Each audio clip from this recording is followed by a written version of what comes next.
I'm just thinking, I was flipping through my Bible, and Mary said, we've already ate, but are you hungry? And it clicked. The book of eats with tax collectors and sinners. At the home, will say Levi, it could say Matthew. After these things, being Jesus. Then Levi gave him a great feast in his own house, and there were a great number of tax collectors and others who sat down with them. Collectors be taken away from her. Martha's complaint doesn't seem to get the response that she would have wanted, right? Every single one of you that has a sibling has complained. You know how kids are. Y'all can change the words on that. Every one of them did that with the same one, right? You're in the back seat of the car, draw that line. If you cross that line, I'm going to hit you. Sit right there. I'm not crossing the line. We get a sense, if there was any doubt if Mary and Martha were siblings, you can see it in this story right here, right? We can all relate. She thought Jesus would say, you know what, you're right. She needs to get in here and help. We'd have this food ready a lot quicker. But he didn't. Jesus rebuked her. Mary's choice to sit and listen was a lot better than serving. The food was important, but what Jesus was presenting was far more important. Problem wasn't the work, but what the thing was that Martha was about to miss the most important thing. Because when the show's over, when the day is done, when Jesus leaves, Mary could say, he talked about this, this, this, and this. So what's Martha going to say? I washed this pot and this pan, and I swept this floor, but I didn't hear any of those kinds of things. Sometimes we have to sort of stop and smell the roses. That's a saying, right? We have to enjoy the people that we're working with. If we run away from it, then we're not going to gain anything from it. Those roads, wherever he was, to Mary and Martha's house, were dusty and dirty. There was no cars. There might have been a donkey or something like that every now and then. There might have been a cart, but most of the people were walking. And they walked with their feet in sandals and rocks and dirt and dust and mud and everything else kicking up into them. In Luke chapter 11, verse 37 through 53, Jesus is invited to dine with the Pharisee, and he's criticized for not washing. Now, this wasn't that make sure you wash your hands before dinner from mom. It wasn't really that. But it was following through with a complex washing ritual. Ben talked about this years ago one time in a class about a lot of the rituals that the Jewish people did. And we're going to do some stuff with that a little bit later on, maybe this summer or this fall. But a lot of the rituals that they followed through. And there was a step-by-step process. You got to do this, you got to do that. They had the same thing when they went into the temple. You had to stop and wash at basins along the way. But Jesus, ever perceptive, realizes pretty quick that this was more of a heart issue than a hygiene issue, right? I mean, yeah, they needed to clean because it was hygienic, but I think it was a heart issue. Luke chapter 11, verses 39 and 40. The Lord said to him, now you Pharisees make the outside cup and dish clean, but your inward part is full of greed and wickedness. Foolish ones, did not he who made the outside make the inside also? What he's saying right there is, yeah, these Pharisees, every single one of them went through this step-by-step process of washing. And they looked beautiful on the outside. But what did they look like on the inside? Wasn't what they needed, right? He said, think about a cup, right? You got cups in your pantry at home, right? You can clean the outside of that and you put them up there and they look perfect, right? You ever pulled one out of there though and you looked into it and it was dusty or dirty on the bottom? I wouldn't drink out of that. That looks terrible. But it sure looked good when it was right there. Sometimes we can look really good up on the shelf, right? But when we look a little deeper into it, we might not look necessarily as good. What are we looking at while we're eating? Rarely is holiness and outside appearance. I joked a minute ago about wearing a jacket. I don't wear a jacket very much because if you stand up here right now, you know why. It's about 10,000 degrees up here right now, right? But every time I wear a jacket, y'all all talk about it. Woo, got a jacket on today. That's directly from Lucille. But y'all all talk about it, right?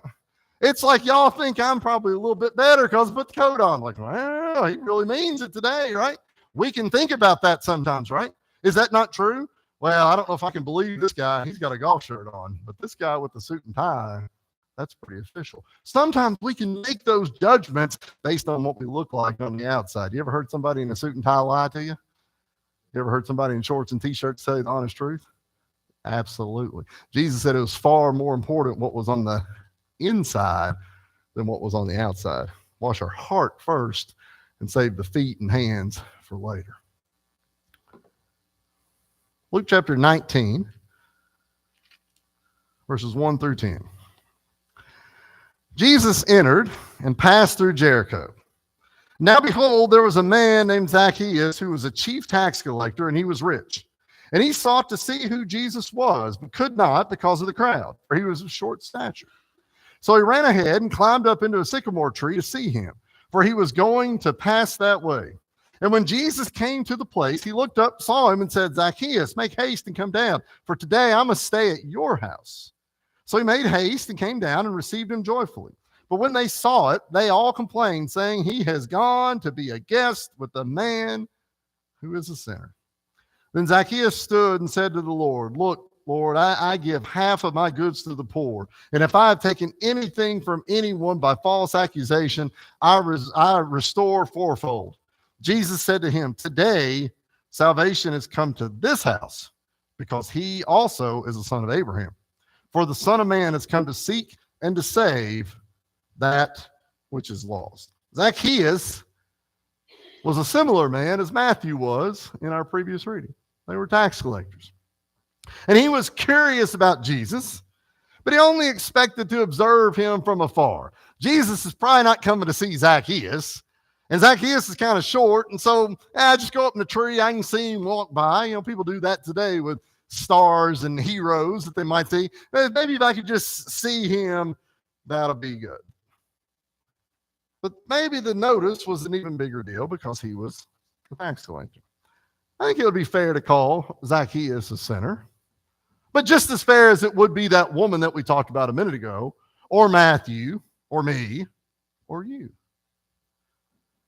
Because of his past, Zacchaeus seems a little reluctant to reach out to Jesus. But instead, Jesus reaches out to him. Think about that for a second. Jack talked about this. He actually mentioned it a couple times this week. But when we see somebody or we meet with somebody and we think, I don't know, probably won't take. They probably don't want to hear it. They may not be interested in it. We're making the decision for them, right? Jesus did the exact opposite. Zacchaeus didn't really know he needed salvation, and he certainly didn't have acceptance within the community. But Jesus saw Zacchaeus, and better yet, Jesus saw Zacchaeus' potential, and he said, salvation has come to your house today. He didn't have to go look for it. It came to him. We have to take salvation to people as well. One more stop. There's a couple others, but I didn't mention. One was around the Lord's the Last Supper, I guess we would call it. But I didn't mention that one. But this last one happens after Jesus' resurrection. You may remember in the story that Jesus appeared to a couple of his followers on the road to Emmaus. Now, these are not strangers. I don't necessarily know that Jesus knew them, but they were clearly disciples. They were people that were aware of Jesus and his teaching. And Jesus talks with them on this road about all that had happened. Luke 24 and 27 says that beginning at Moses and all the prophets, he expounded to them in all the scriptures the things concerning himself. But prior to this, they had sort of told him in a way that we would describe as like, where have you been, right? They kind of, you've missed it all is sort of the way that I would read the way that they said it. But Jesus starts talking to them. But sometimes when somebody starts talking to us, after a brief bit of time, we might have heard enough, right? You ever had somebody talking to you? I hope it's not right now. Please don't say it's right now. You ever had somebody talking to you and you thought, when will he finish? When will she finish? I can tell by the looks on your faces. Every one of you have had that, right?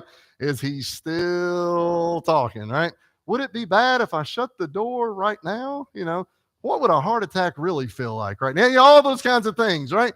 But that's not what happens here. Jesus is talking to him. I'm going to look at Luke chapter 24. I'm going to go to verse 28 right here. Because it said in verse 27, Jesus expounded to them all the scriptures and things concerning himself. He knew it. They now knew who he was. Verse 28. Then they drew near to the village where they were going, and he indicated that he would have gone farther. But they constrained him, saying, abide with us, for it's toward the evening, and the day is far spent. And he went in to stay with them. And now as it came to pass, he sat at the table with them. He took bread, blessed it, and broke it, and gave it to them. And their eyes were opened, and they knew him, and he vanished from their sight. And they said to one another, did not our heart burn within us while he talked with us on the road, and while he opened the scriptures to us? They couldn't get enough of it, right? They said, this conversation with this man is so good. The night it's almost like, let's have him come and eat with us so we can talk a little bit more about it.